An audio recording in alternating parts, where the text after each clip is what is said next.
হস্তিনাপুরের রাজসভায় একদিন রাজকুমাররা তাদের অস্ত্রচালনার দক্ষতা প্রদর্শন করছিলেন। গুরু দ্রোণাচার্য সবার সামনে কৌরব ও পাণ্ডবদের প্রশিক্ষণের ফল যাচাই করছিলেন। রাজসভা ছিল জনাকীর্ণ, সবদিকে অভিজাত অতিথি, সভাসদ, রাজকন্যা ও প্রজাদের ভিড়। সবাই অধীর আগ্রহে অপেক্ষা করছিলেন কে আজ সেরা যোদ্ধার সম্মান অর্জন করবেন।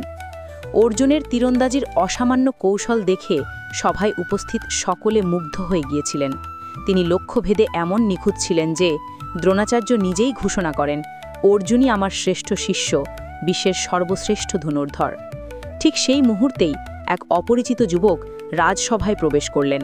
তার পরনে সাধারণ পোশাক, কিন্তু দেহে ছিল বীরত্বের ছাপ, হাতে ধনুক, পিঠে তুনীর, তার মুখে আত্মবিশ্বাসের দীপ্তি।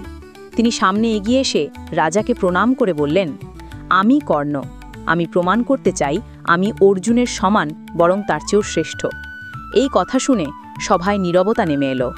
কৌরবরাজ দুর্যোধন হাসতে লাগল। দ্রোণাচার্য গম্ভীর কণ্ঠে জিজ্ঞাসা করলেন, তুমি কার পুত্র, কোন বংশের? কর্ণ নিচু চোখে উত্তর দিলেন না, কারণ সে জানত সে এক রথচালকের পুত্র, অধম বর্ণের সন্তান। রাজসভায় এই পরিচয় প্রকাশ করা মানে অপমানের সম্মুখীন হওয়া।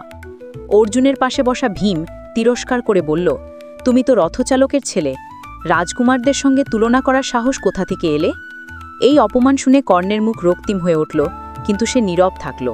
তখনই রাজসভায় উপস্থিত দুর্যোধন দাঁড়িয়ে বললেন, এই যুবক এত মহান, এত সাহসী। জন্ম নয়, যোগ্যতাই মানুষকে বড় করে তোলে। আমি আজ এই মুহূর্তে তাকে অঙ্গদেশের রাজা ঘোষণা করছি। দুর্যোধনের এই ঘোষণা সভায় চমক সৃষ্টি করল। রাজপুরোহিতরা সঙ্গে সঙ্গে রাজ্য অভিষেকের আয়োজন করলেন। কর্ণের কপালে রাজতিলক করা হলো এবং তিনি হলেন অঙ্গরাজ কর্ণ। এই রাজ্য দান শুধু কর্ণের জীবনের মোড় ঘুরিয়ে দেয়নি, দুর্যোধন ও কর্ণের মধ্যে জন্ম নেয় অটুট বন্ধুত্ব। কর্ণ সেই মুহূর্তে প্রতিজ্ঞা করলেন, যতদিন প্রাণ থাকবে আমি দুর্যোধনের পাশে থাকব, সে আমার বন্ধু, আমার রাজা।